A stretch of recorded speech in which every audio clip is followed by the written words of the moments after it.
This episode of Nuff Said is brought to you by Tweaked Audio. To get awesome headphones, go to tweakedaudio.com and use the coupon code SOUTHGATE to get 30% off, free shipping, and a lifetime warranty. Or you can get there through the link on our website, southgatemediagroup.com. I swore an oath to serve when everything else fails, to be humanity's last line of defense, to be the shield.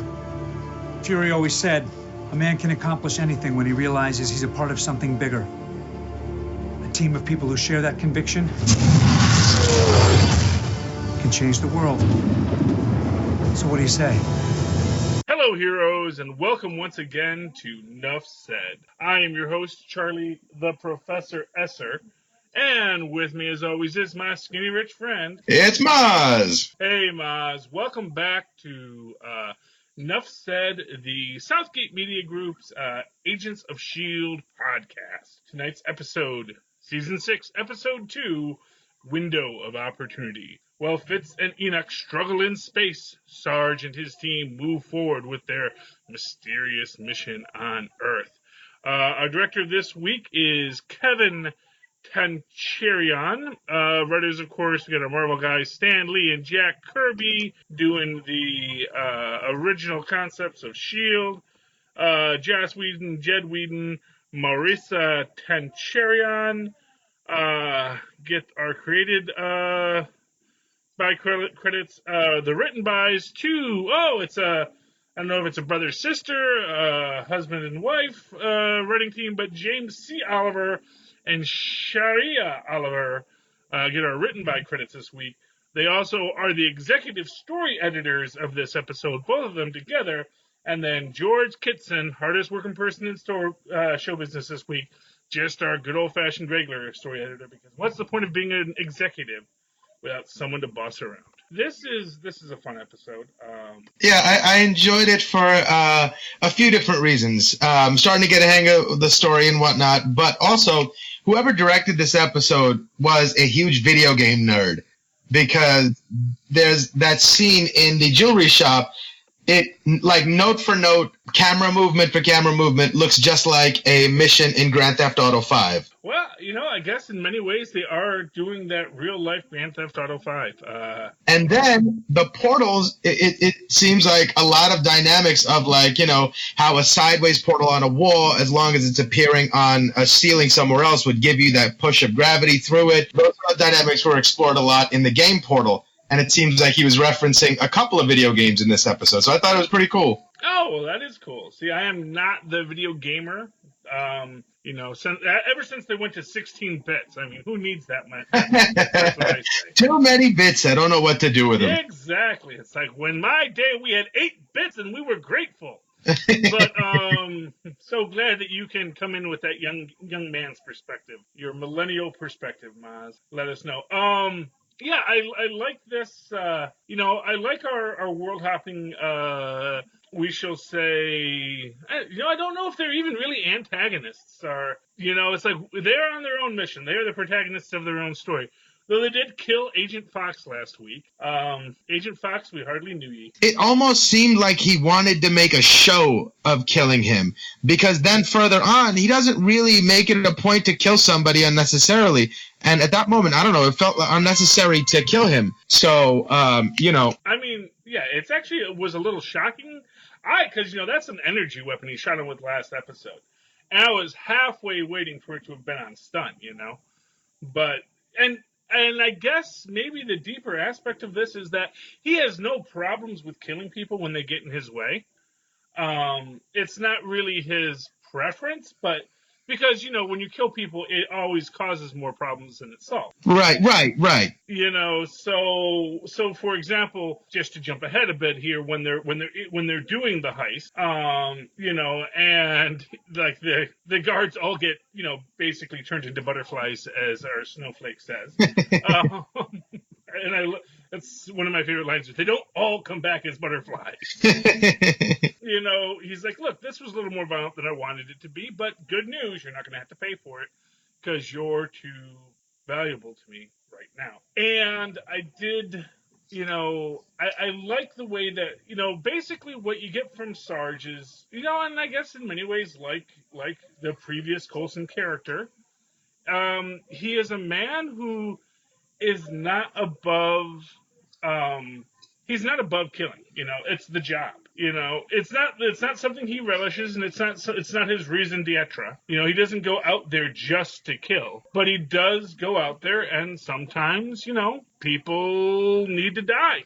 But to that end, the one thing I think I find interesting is that I can't read like what his intentions are. He's got this stoic badass, image or whatever, and he seems to pose a lot for the cameras, and every sort of line seems to be delivered almost posingly.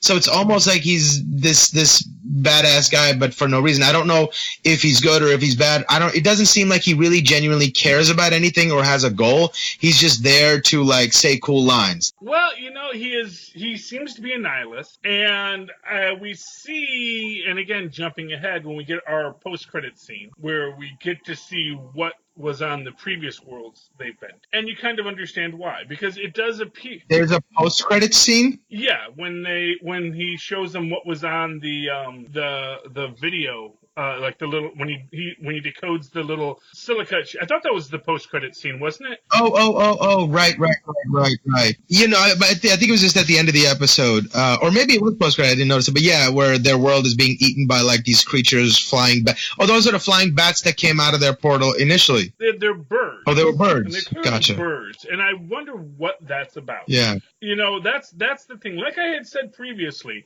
the last time we saw these big swarms of birds like that, it was when Thanos was in Infinity War, and he uses the Reality Stone to turn these rocks into birds as their attack I believe when they throw some gigantic. Oh yeah, when I think it was. I forget what it was, but a big boulder's thrown at Thanos, he turns it into birds. Interesting. And it's and it raises some interesting questions.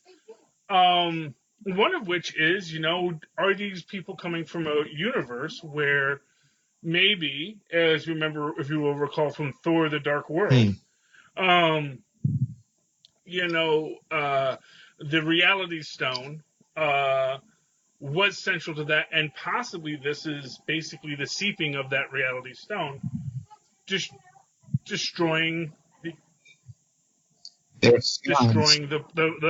planets. Yeah, sorry. No worries. Yeah, no, Tristan. He's trying to make a little Play-Doh character. We're baking it in the oven, and it just heated up, and he thought that meant it was. Oh, nice. Yeah, well, he's quite the artist. He's a really awesome artist. But getting back to this storyline right here, what I love about this is we don't really know what it is. But one of the other things I was thinking when I was seeing, and we see that thing, when we see all these birds swirling around, is that it also made me think about Galactus. Interesting. And the idea of a Devourer of Worlds coming through. You also recently had in the comic books the whole idea of the incursions, wherein essentially counter-Earths were coming into contact with each other, and as they did, they destroyed the other universe. Interesting. So I do wonder what they're going to be exploring with this, and it clearly is this idea that Sarge and his crew are running, and they're all from different universes, which is an interesting thing I see, because he makes the point about Jocko not having breathed his home atmosphere. Right. Years, which also means that they've been running for at least 9 years. So whatever it is, and apparently Sarge is from another Earth. The young guy Pax, Matt O'Leary, he's causing problems, and when Coulson says to him, it may be time to get to pick up some new team members. Because that's what team members are for. Yeah, that's what friends are for. It's to die while you're walking between worlds. Yeah, and Pax definitely is not pleased with the way things are going, and he kind of wants to, as they say, this planet has it all, and it has sugar water, and breathable air and blue skies. Why not chill out here for a while? But I'm guessing the implication from Sarge is that we have to keep moving because whatever it is we're running from is coming to this world too. Okay. Okay. Yes, which actually means that once again the Agents of S.H.I.E.L.D. will save the world and no one will even know. But I do wonder if that's going to be an issue, and that's actually, it struck me as that's an interesting way to handle the whole question of the snap. If our guys go to the next world with Sarge, in fairly early in this season. So if they aren't on this world very much, then maybe they. It's a good way to avoid that entire question is if they leave this world. So, interesting. Just a theory. We have a parallel story, of course, going on right now with Fitz and Enoch out in space, and I thought this was a really kind of interesting way they handled this because you remember in the end of last episode, you have Gemma basically selling out everybody and making the jump to the planet where the cryogenic chambers were held. Right. And it is very interesting that they are and that of course was the end of that episode. So he thinks Gemma's in the future somehow, that he has to sleep for 75 years to be able to see her? Yes, because he doesn't know, because basically he doesn't know that they solved the problem. So, because he was in the cryo sleep when they saved the world in the last episode. So he already had gone into cryo, because essentially what happened is he went into cryo sleep so he could make, as he said, get to the future the long way around. He comes out in the future, but then he is a time travel doppelganger.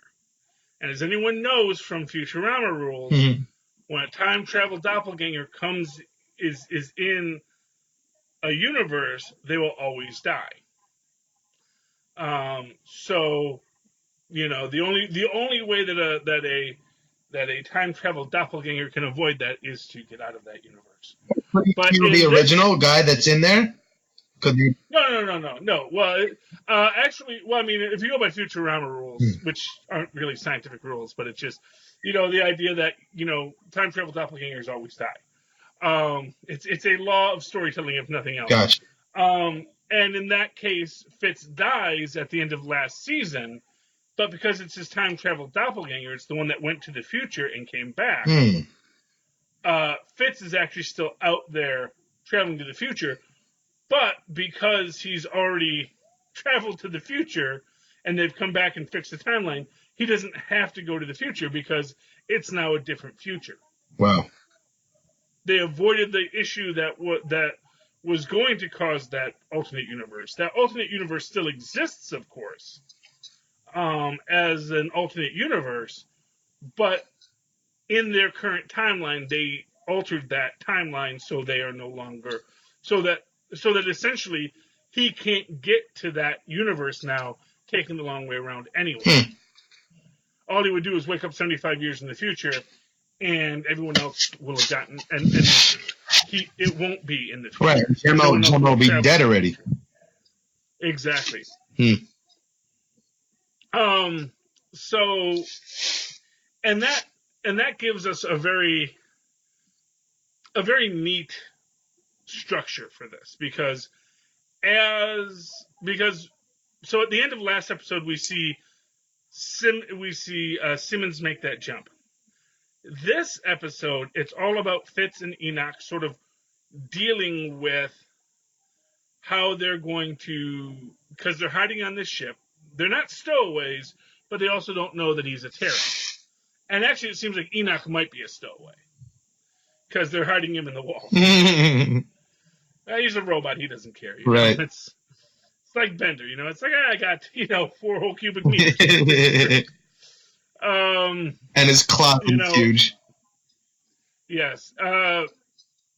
But in this case, he's, but he gets found out. But then, as it turns out, of course, because he is Super Genius Fitz, he's actually a better engineer. He's even a better space engineer than people that have been living in space. Right. Because he's just that smart. Right, and I'm sure these are the kind of guys that, never really went to school for, to figure it out as they go. And, a lot of their toolbox consists of duct tape, Oh, yeah. Well, and he is, and what it is that, he's been dealing with super science because remember, this is like the Tony Stark world, and he's been in the SHIELD, he's been in the SHIELD world of super science for a while. And he basically designed the spaceship that everyone's flying around in. So it's not that hard for him. It's not that much of a leap for him to say, yeah, and I can figure this out too. Right. But of course, once he gets found out, then he has to prove that he has value. And I don't know. I actually just think that this captain is just begging for a mutiny. Yeah. I really think that Nero, they call him. I really think Nero is not he's not a good captain. Oh, Vero, I'm sorry. Yeah. His name is Vero, not Nero. I can never understand those accents. Although it's a funny Doctor Who reference when he says he's from the North. Because in the Doctor Who reboot, they make a big deal about his Rose makes a deal with the Doctor at that time. If you're the Doctor, why do you sound like you're from the North, meaning the North of England? And he says, I am from the North. He says, you're from the North and you're in a spaceship. He's like, not north of your planet, but lots of planets have a North. And so when he says he's from the North, I just thought that was I took that as a reference to Doctor Who and him being from the North, But of course, it doesn't work in this because apparently on the planet that they're all supposed to be from, the North is an irradiated wasteland. Right. He thought he was being safe. And that's what gets them found out. But Vero decides, basically, after these two decide that they're going to give him the work for free, he says, well, then I might as well just throw my other engineers out the airlock. Right. Because apparently he comes from that Incredible Hulk school of management where he figures, well, have we tried killing them yet? Right. I don't know. And did he have the look of a space pirate? He had a look like, I don't know. That casting was weird. I don't know what they were thinking. Like, it just screamed like, UPN 9, what was it? One of the lesser Star Trek shows, whatever. It's like, come on. Like, that's not what a space pirate would look like.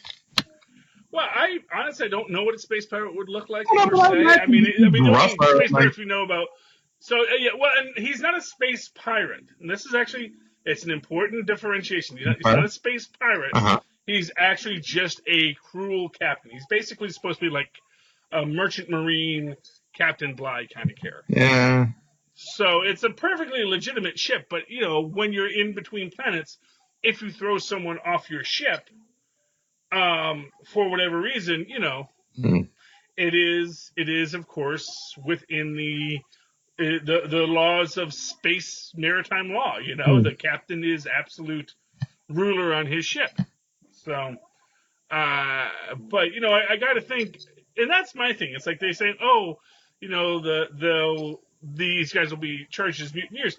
I gotta wonder why his guards are going along with this, because it's like, gee, you're just gonna toss them out, boss? Yeah. I mean, they haven't done anything wrong. They're just doing their jobs. Yeah. And now you got people to help them out for free. You're kind of coming out ahead. You got 4 people doing the work of 2 people, and you only have to pay for 2 people. And now you're just going to. He's getting greedy, but of course, they put him into the airlock that Fitz just fixed. But of course, Fitz has rigged it so that when they push the button to open the airlock, it actually opens up the other side, and Vero gets sucked out into space.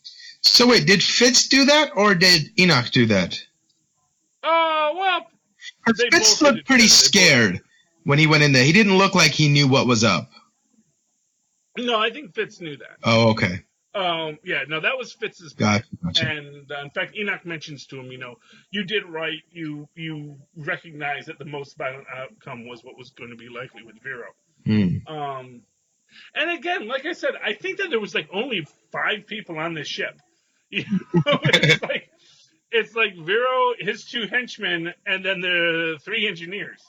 So again, I don't know how valuable slugs are, but and apparently they are quite valuable.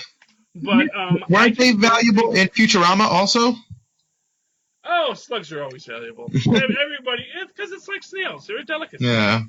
And in fact, I think they even said they were snails. They were some kind of Xandarian snails or something. Yes. As Kargats, they're just very big ones. But I guess, if you're going to feed a whole family,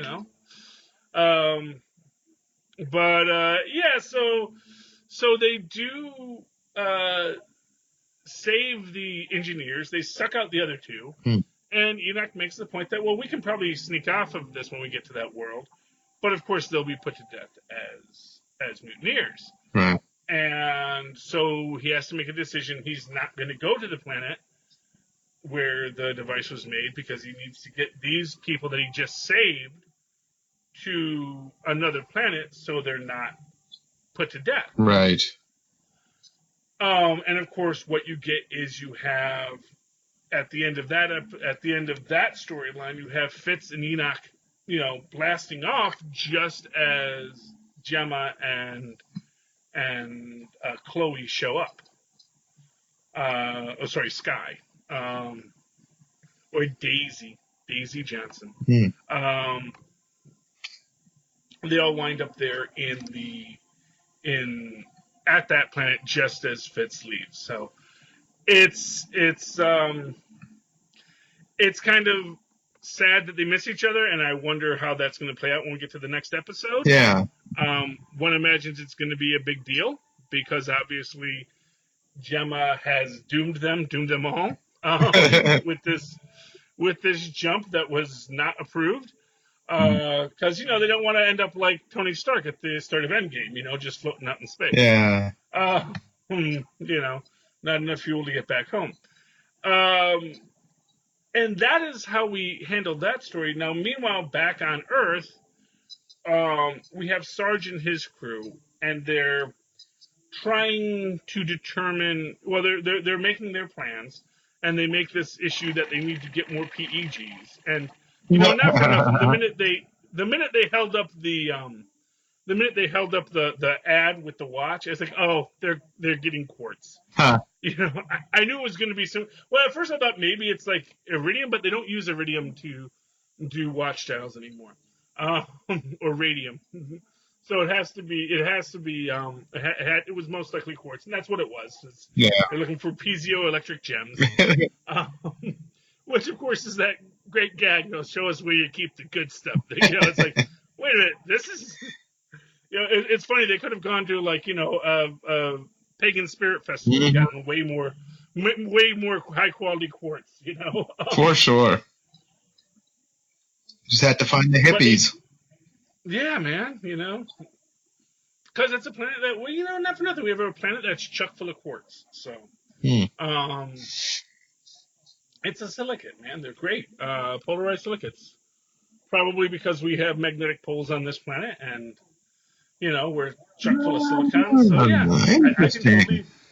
I can totally get. I would imagine that's something that happens. I don't know if that's why quartz are like that, but I could totally see that being why quartz are like that.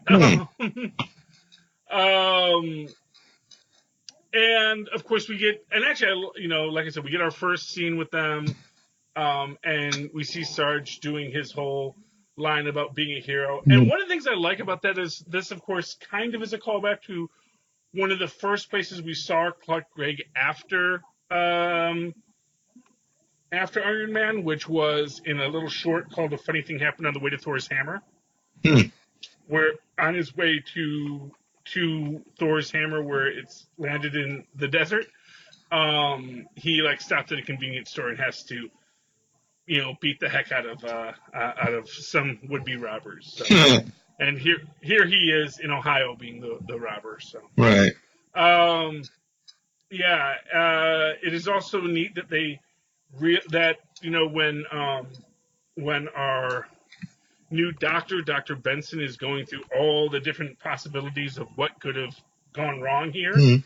And he's like, I assume it's one of Shield's other horrible mistakes, of which I'm seeing there are a lot, And he says, nanomasks and fear manifestations, and he goes, and LMDs, which, by the way, should not be a thing.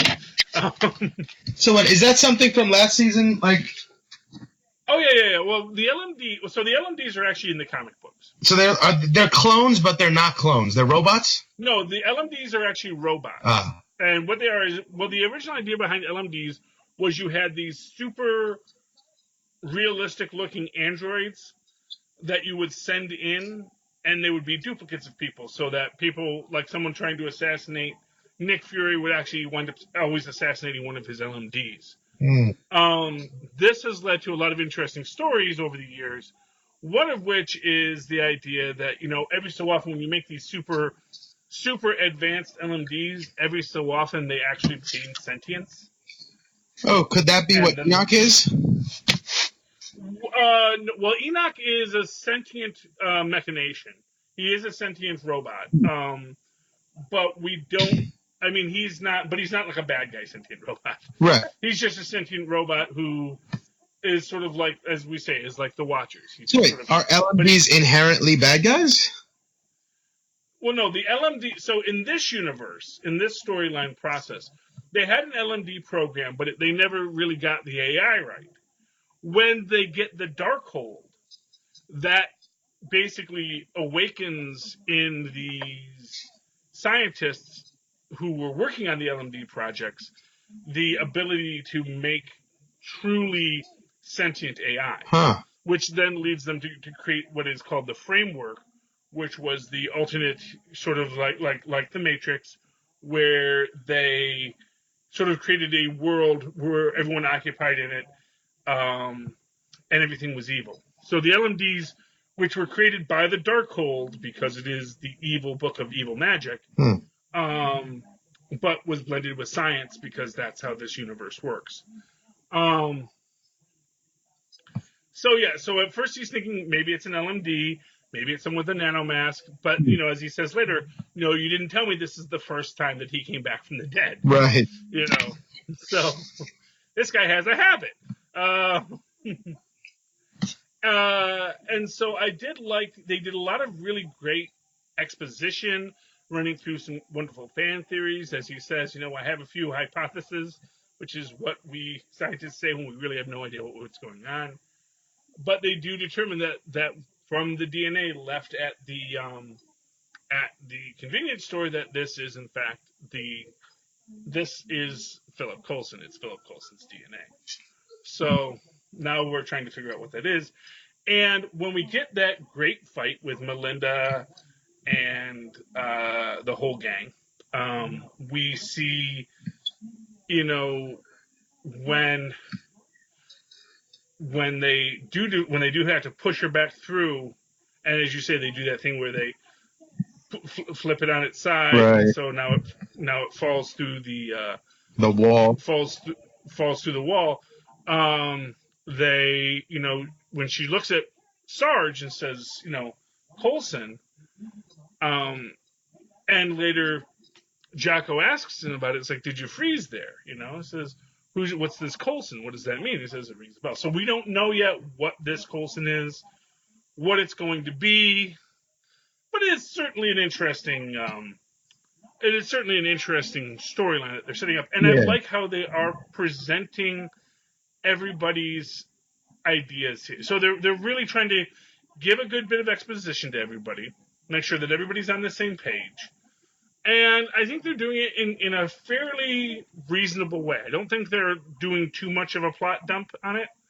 I think, but they are getting people up to speed, especially people who maybe haven't seen all of the episodes, or for people who may have forgotten about things like Yeah. the LM days and the nanomasks and, you know, all the other things that we've seen over the last several seasons, last several 6 seasons. Yeah. Wow. You know, so yeah, so yeah, and they do get their piezoelectric crystals as well as a few $1 million in diamonds, because apparently they have value on this world. Yeah, take everything. Yeah, take everything. Apparently, I don't know, man. That people like these stones. And they do get out, but it does open a lot of interesting questions about where we're going to go in the next episode. Now, of course, the very next episode, I think it's mostly going to be an off-world one. Ooh. Because based on the previews we've gotten for it, it looks like it's Chloe and Gemma, hunting down Fitz, and there's some kind of it's fear and loathing on the planet Kitsa. Ooh. And they have this point about apparently Fitz is going to try and count cards, and he may get sold into slavery if he loses.